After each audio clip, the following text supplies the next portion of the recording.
মা, তুমি যদি না যাও তবে আমিও আর কখনো প্রাসাদে ফিরব না। আমি এখানেই থাকব তোমার সাথে।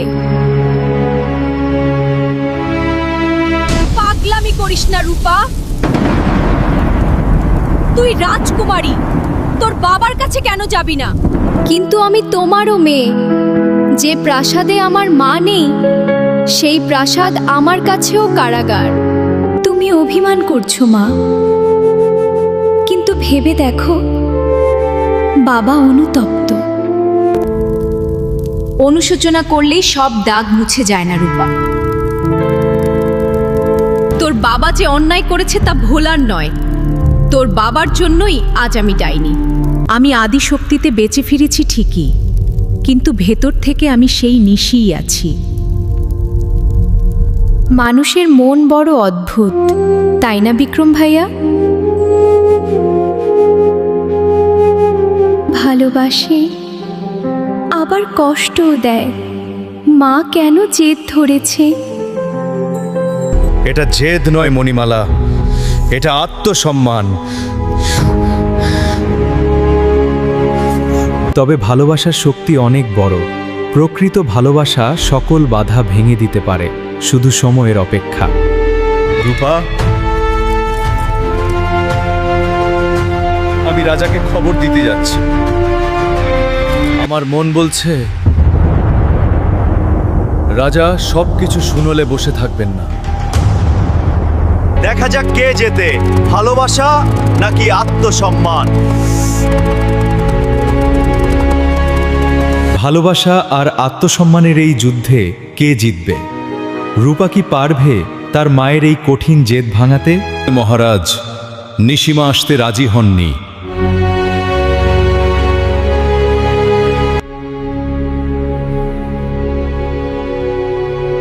নিশি ঠিকই বলেছে বিক্রম, রানী হিসেবে তাকে আদেশ দিয়ে আনা যায় না।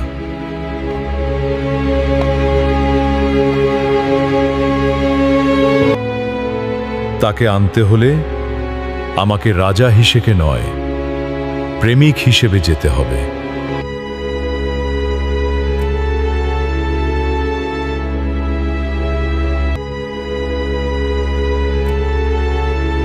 মহারাজ, এ আপনি কি করছেন? আমার কাজ।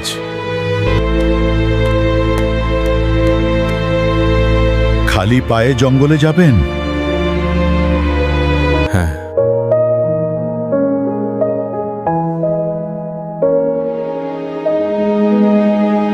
পাপ আমি করেছি, আমার মেয়ে রূপা নয়। এর প্রায়শ্চিত্ত আমাকেই করতে হবে।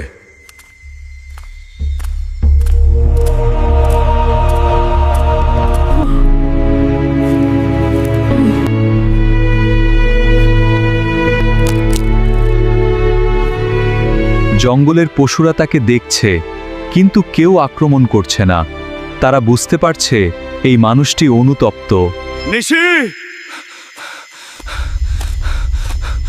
আমি এসেছি, তোমার শেখর এসেছে।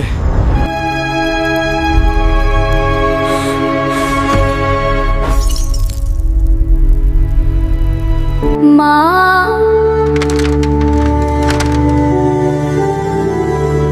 বাবা এসেছেন। দেখো, বাবার পায়ে কোনো জুতো নেই।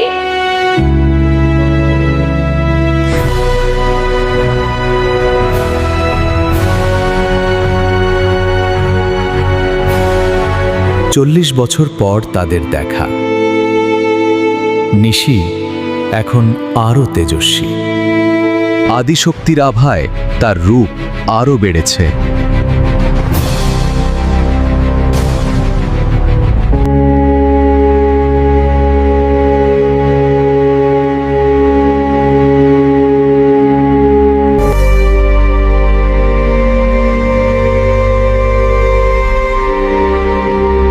নিশি, আমি জানি আমার পাপের কোনো ক্ষমা নেই। আমি তোমাকে রানীর আসনে বসাতে আসিনি। আমি এসেছি তোমার পায়ের কাছে আমার পাপের বোঝা নামাতে। অমরাবতী আজ বিষমুক্ত, কিন্তু আমার বিবেক বিষাক্ত হয়ে আছে। আমাকে ক্ষমা করে দাও।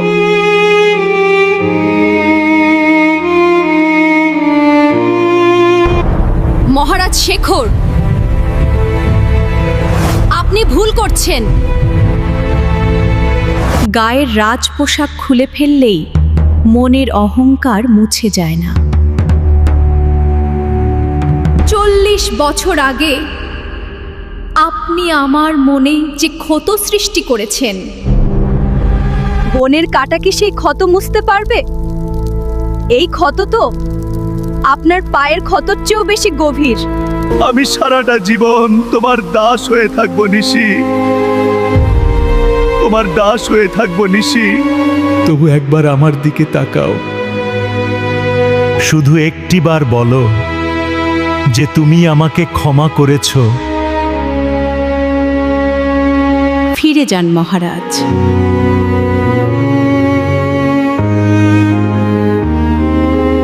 মায়ার জঙ্গল দুর্বলদের আশ্রয় দেয়, কিন্তু বিশ্বাসঘাতকদের নয়।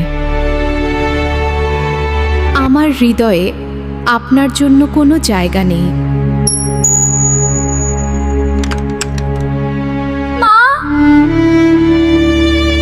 বাবা তোমার জন্য রাজ্য ত্যাগ করেছেন, তুমি এতটা নিষ্ঠুর হতে পারো না। চুপ কর রূপা। তুই জানিস না, একটা মেয়ের সম্মান গেলে তার ফিরে আসে না। আমি আজ ডাইনি, কোনো পরী নই, আমার ভেতরে কোনো মমতা নেই। আমি জানি মা, এটা তোমার মনের কথা না।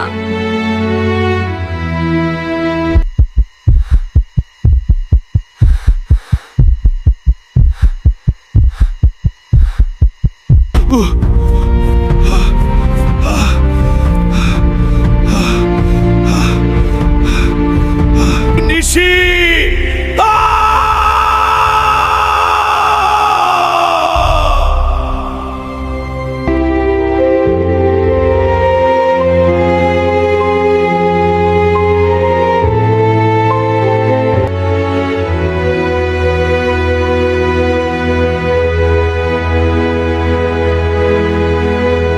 প্রেমিকের সেই ডাক প্রেমিকা কি উপেক্ষা করতে পারে?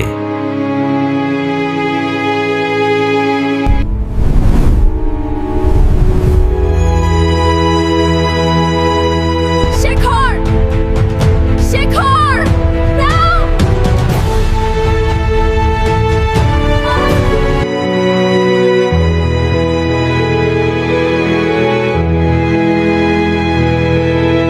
শেখর,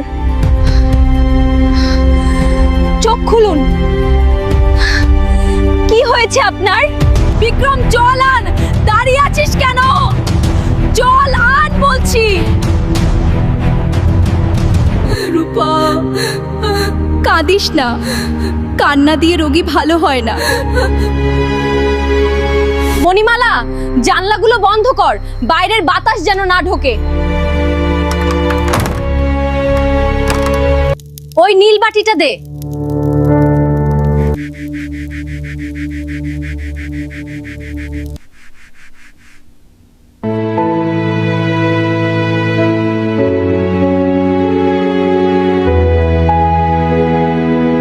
মা, তুমি বাবাকে এত ভালোবাসো, তবু কেন মুখে বলো না?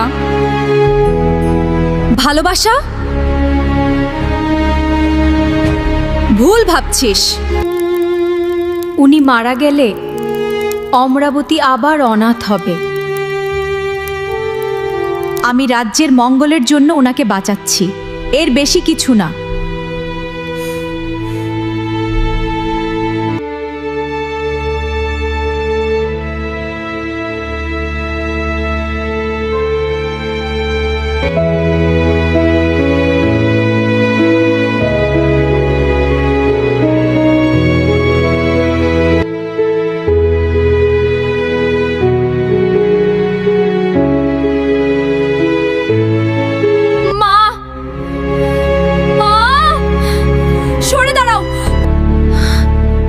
লাগছে। এটা সাধারণ অসুস্থতা নয়।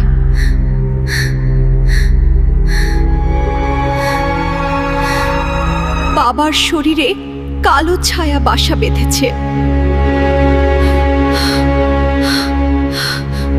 এটা কোনো রোগ নয়, এটা কালো জাদু।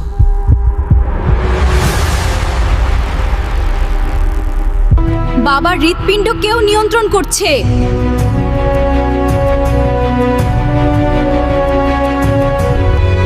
কিন্তু কে করবে? কালনাগিনী তো মৃত। আমি কিছুই বুঝতে পারছি না মা, এটা বাবাকে তিলে তিলে মারছে। নিশি, আমাকে ক্ষমা করো। অপর্ণা আমাকে ডাকছে, আমাকে যেতে হবে। খবরদার শেখর, আমি আপনাকে কখনো ক্ষমা করব না। কি ভেবেছেন আপনি আমাকে এত কষ্ট দিয়ে এত সহজে মুক্তি পাবেন? আপনার ঘৃণা নিয়েই তো আমি বেঁচে আছি। আপনি মরে গেলে আমি ঘৃণা করব কাকে?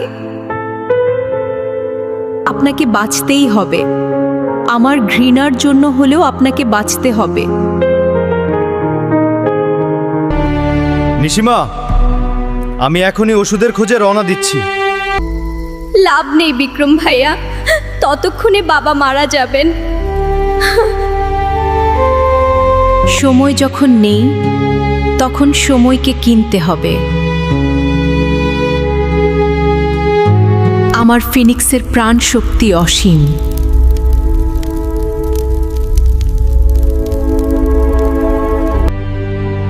আমি আমার প্রাণের অর্ধেকটা উনার শরীরে চালিত করব।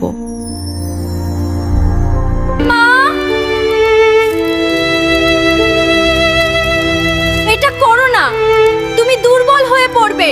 এতে তোমার মৃত্যুও হতে পারে। আমার যা হওয়ার হোক, তোরা সবাই বাইরে যা।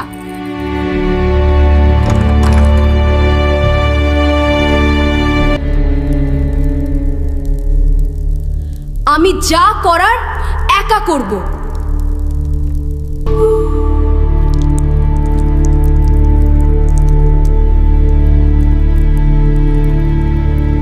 আমার আয়ু দিয়ে যদি তোমার পাপের প্রায়শ্চিত্ত হয় তবে তাই হোক শেখর।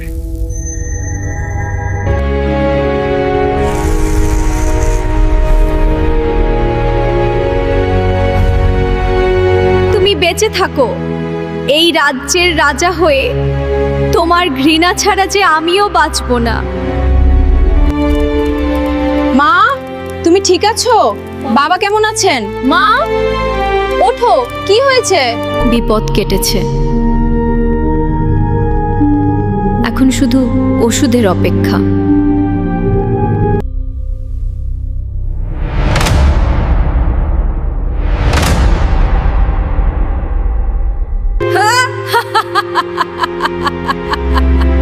বাহ বাহ বাহ, নিশি নিশি,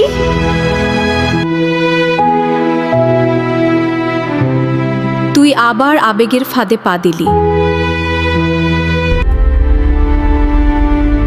আমি জানতাম তুই রাজাকে বাঁচাতে তোর ফিনিক্সের শক্তি ব্যবহার করবি।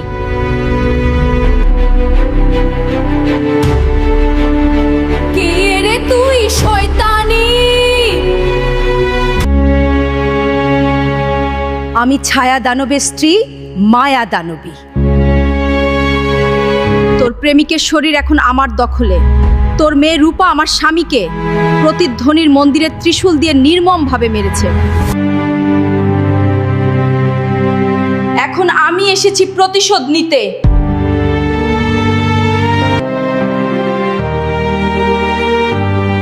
শেখর এখন আমার হাতের পুতুল। তোর দেওয়া ওই ফিনিক্সের শক্তি এখন আমার সাথে যুক্ত হয়ে গেছে। এবার দেখ, তোর প্রেমিককে দিয়েই আমি তোকে আর তোর মেয়েদের কিভাবে শেষ করি।